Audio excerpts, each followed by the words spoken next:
This video probably should have been one of the first on this channel, but hey, better late than never, right? I felt it was important to make this video because I've noticed a lot of inaccuracies and half-truths about Jamaica's geology being shared online. One statement I hear quite often, even from scientists outside of geology, is that Jamaica is a limestone island. I'll be honest, that phrase always makes me cringe a little. It's not entirely wrong, but it's definitely misleading. When we say things like Jamaica is a limestone island, we unintentionally paint an incomplete picture, especially for people who aren't familiar with geoscience. Yes, Jamaica has a lot of limestone. Studies estimate 60 to 70% of the island's surface geology is made up of it.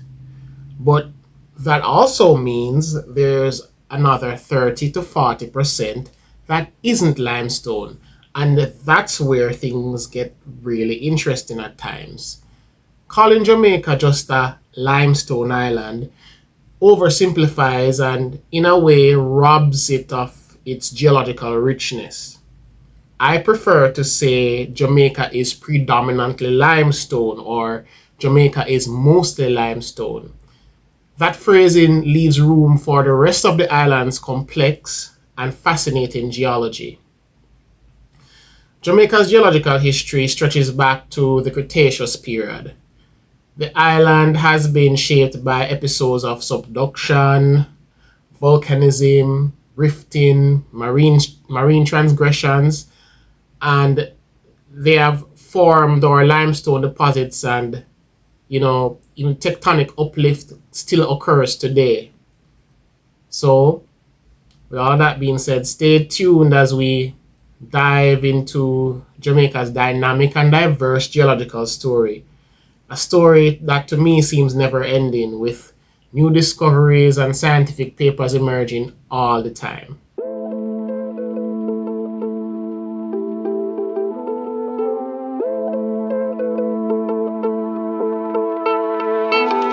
So I pulled from several academic sources to put this video together, most of which are linked in the description.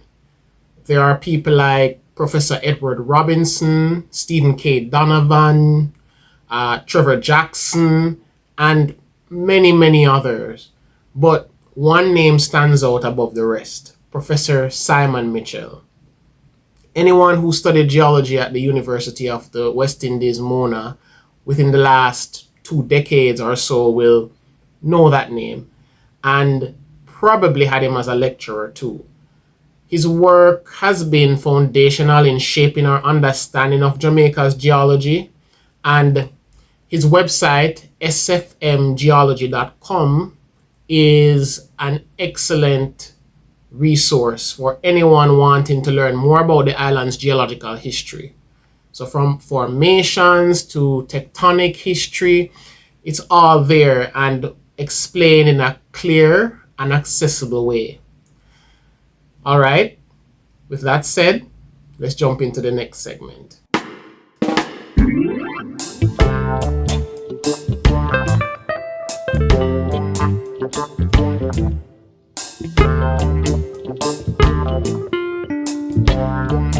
So Jamaica is the major emergent part of the Nicaragua rise. It's a large triangular underwater ridge stretching from Honduras and Nicaragua eastward to Hispaniola in the Caribbean Sea. In simple terms, Jamaica is the exposed portion of an underwater ridge. Most of the island, about 2/3, is made up of rocks belonging to the white limestone group. These rocks formed Jamaica's well-known karst plateau landscape with hills, sinkholes, and caves. The island's bauxite deposits usually sit on top of the white limestone. The white limestone is mostly pure carbonate rocks, so limestones and dolostones, or dolomitic limestones. And it rests directly on top of the older yellow limestone group. And the yellow limestone contains not only limestone, but also a mix of clastic rocks like mudstone, shales, sandstones, and conglomerates. The boundary between the two is marked by an unconformity, meaning there was a period of erosion and or non-deposition before the younger white limestone was laid down. In some areas, erosional and fault-bound windows cut through the limestone cover to expose much older rocks beneath. In the eastern part of the island, two major belts stand out: the Jonkro Mountains Belt and the Wagwater Belt. The Jonkro Mountains Belt is mainly conglomerates and mudstones, and the Wagwater Belt contains two thick clastic units: the Wagwater Formation, which is mostly conglomerates, and that's below, and the Richmond Formation, mostly shales, above it. Interbedded with these layers are three suites of volcanic rocks: the Halberstadt basalts, the Newcastle volcanics, and the Nutfield volcanics. And these record the ancient volcanic activity during the island's formation. So it's not just limestone. Elsewhere, older rocks appear as isolated pockets known as inliers. Over 20 of them are around, including the Blue Mountain Inlier, Central Inlier, Lucy Inlier, Above Rocks, and Benbow Inlier. They reveal an excellent record of Cretaceous geology, with fossils representing nearly every stage of that period. So around the Miocene now, Jamaica began to rise above the sea, and this uplift formed elevated limestone plateaus and exposed older Cretaceous inliers along fault zones. As the island emerged, a new series of rocks, the coastal group, began forming around the edges. These consist of mixed sands, conglomerates, marlstones, and limestones, rich in fossils from when shallow seas still covered the margins of the island. So during this period, volcanic ash from major eruptions in Central America settled across Jamaica's newly uplifted landscape. And over time, intense weathering and leaching under tropical alkaline conditions transformed this ash into bauxite, forming the economically important deposits we know today. This is the most widely accepted explanation for how Jamaica's bauxite formed, but it's not the only one. I'll do a separate video exploring the different theories and hypotheses behind Jamaican bauxite formation. I still remember when I first started working as a geologist on the island, one of my clients, who is an older gentleman who ran a limestone quarry, he looked at me and he said, "Youngster, let me tell you something about these geologists. If you ask three of them how bauxite formed, every one of them would tell you something different." And honestly, he wasn't wrong.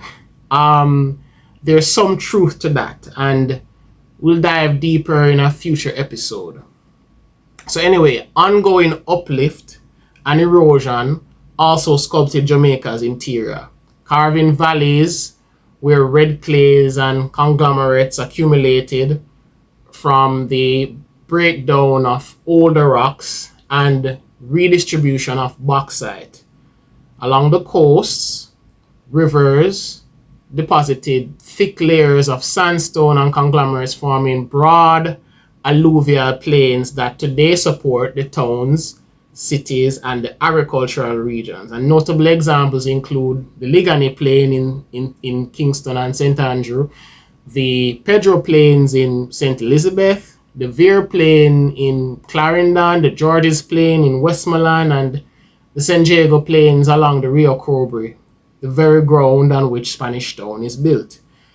And most of these plains are affected by flooding historically. I mean, during the passage of Hurricane Melissa, many communities along these plains were impacted by flooding.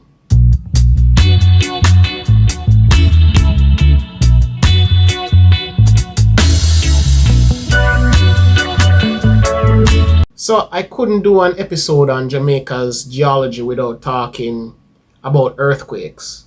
Jamaica is a seismically active island with over 100 earthquakes recorded every year. Most are too small for humans to feel, only detectable by instruments. But when you do feel one, it can range from very scary to downright hilarious. As we say in Jamaica, we like to take serious things make joke. Before I got married, there was a quake on the eve of the wedding. I think it was our photographer who joked, "Boy, you have some very earth-shattering love story there though."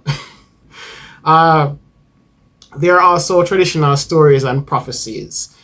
Some quakes are seen as warnings from the Lord, or folks would say, "Boy, the sun hot and more than likely we'll get an earthquake or the sun hot." And these are echoings of what our grandparents used to believe. And I'll do a full video on some of these cultural stories in the future. But fun and jokes aside, Jamaica's seismic activity is no surprise. It's closely linked to the numerous faults crisscrossing the island. Jamaica sits on the boundary of the Caribbean plate and the Ghana microplate, a region of active tectonism with strike slip and thrust faulting. The main plate boundary is defined by the Enriqueo Planting Garden Fault Zone in the east and the Walton Fault Zone in the west, along with a network of smaller faults. This oblique convergence creates not just earthquakes, but also squeezes and it uplifts the island, and it gives us our mountainous terrain. Some of the most famous faults include the Planting Garden Fault in the southeast and the Douanville Fault in the north. And then there's also the South Coast Fault. But the type of deformation at the boundary is called transpression, basically a mix of shear and compression. The squeezing at the bends along these faults lifted parts of the island, forming ranges like the Blue Mountains. All this active tectonics means earthquakes are fairly common, with the highest seismicity in the east near the Planting Garden Fault Zone. And this is just the introduction. I envision a few more videos on the topic in the future. There are many scientific papers out there, some recent and some foundational, which we can explore together in future videos.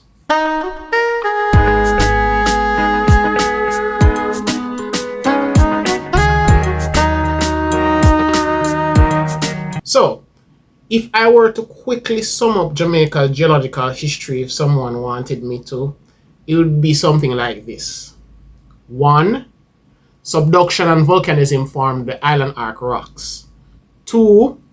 Rifting created structures like the grabens in the Wagwater sequence. 3. Around the Eocene, a marine transgression led to the deposition of the yellow limestone group and later the white limestone group. And 4. Subsequent uplift shaped the coastal group and gave us the rugged terrain we know today. Of course, Jamaica's geology is far more complex than this summary and even this video. New ideas are emerging all the time. Even aspects of the island's tectonics and fault systems are still being studied. In the past few decades, researchers have even discovered new faults we didn't even know about before. So, understanding Jamaica geology is more than academic. It's key to managing our mineral resources, our water resources, and understanding the vulnerabilities of our cities and towns. So the scientific literature is vast, from mineral exploration and seismic surveys to geochemistry and geochemical analysis.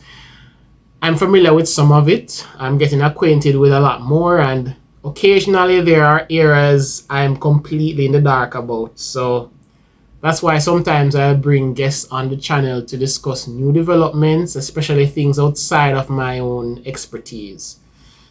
So, you know that geology is a wide area, and there are people who specialize in different things. So, with that said, stay tuned for more, and thanks for watching. Please take care.